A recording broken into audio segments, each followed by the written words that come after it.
नमस्कार, मैं पायल बंसल फिर आपके सामने हाजिर हूँ एक नई कहानी के साथ में।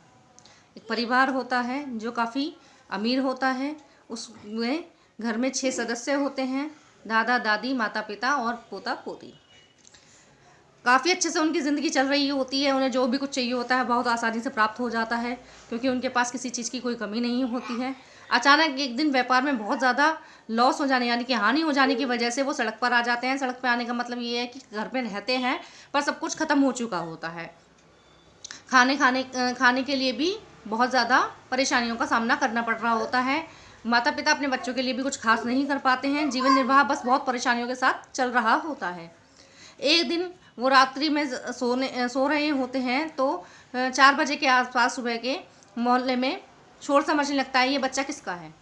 वो लोग भी उठ करके देखने के लिए जाते हैं तो देखते हैं कि एक पेड़ पर एक कपड़े में एक बच्चा लिपटा हुआ है जो नवजात शिशु है और वह बहुत ज़ोर से रो रहा है।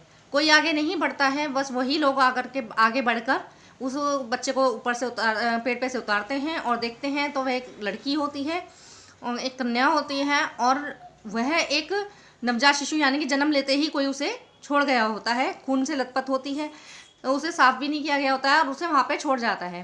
तो आपस में कहा जाता है कि भाई कोई लेना चाहे, कोई नहीं बढ़ता है आगे लेने के लिए, तो वो परिवार ही निश्चय करता है कि भाई हम ले लेते हैं अभी और सुबह को फिर इसमें पुलिस में कंप्लेंट करेंगे। वो लोग अपने घर ले जाते हैं, उसे नहलाते हैं धुलाते हैं, उसकी देख रेख करते हैं, जैसा भी उनसे बन पाता है वो सब कुछ करते हैं। पुलिस में भी कंप्लेंट कराते हैं लेकिन उसके माता पिता का कहीं भी कोई पता नहीं लगता है। तो पुलिस ये कहती है कि भाई आप इसे अनाथ आश्रम में दे दीजिए। तो वो अनाथ आश्रम में देने की बजाय ये निश्चय करते हैं कि इसकी भी परवरिश हम ही करेंगे। तो पुलिस कहती है कि आपकी खुद की भी हालत अच्छी नहीं है तो आप इसकी कैसे करेंगे?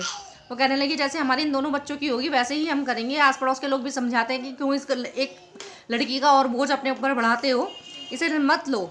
सब लोग इस तरह से उसे समझाने की कोशिश करते हैं पर वो परिवार फिर भी ये निश्चय करता है कि हम इस लड़की को अपनाएंगे। वो अपना लेते हैं। जैसे जैसे वो लड़की बड़ी होने लगती है उनके दिन सुधरने लगते हैं। उस लड़की के कदम रखते ही उस घर के दिन दुगनी रात चौगनी तरक्की होने लगती है। बहुत अच्छे से वो सब कुछ पा लेते हैं। तो वो मानते हैं कि ये लड़की जो हमारे पास में आई है, लक्की आई है, बहुत अच्छी है, बहुत भाग्यवान है हमारे लिए। उसको बहुत लाड प्यार करते हैं और उसे अपने जीवन में उसे अडॉप्ट कर लेते हैं लिखत पढ़त से और खूब खुश रहने लगते हैं और वापस से उनकी सारी खुशहाली लौट आती है। तो उसमें जो बुजुर्ग होते हैं वो ये कहते हैं कि कभी भी किसी भी स्त्री का, कन्या का या किसी भी बेटी का कोई अपमान नहीं करना चाहिए और ना ही उसे इस तरह से छोड़ना चाहिए। हो सकता है कि ये जिनकी भी बच्ची रही हो उनके लिए भी बहुत भाग्यशाली रहती, परंतु उन्होंने इसका अवसर खो दिया और इसे भी सड़क में छोड़ दिया, जो कि गलत है। किसी भी परिस्थिति में अपने बच्चे को नहीं छोड़ना चाहिए, उन्होंने ये कहा और वो लोग खुशी खुशी रहने लगे।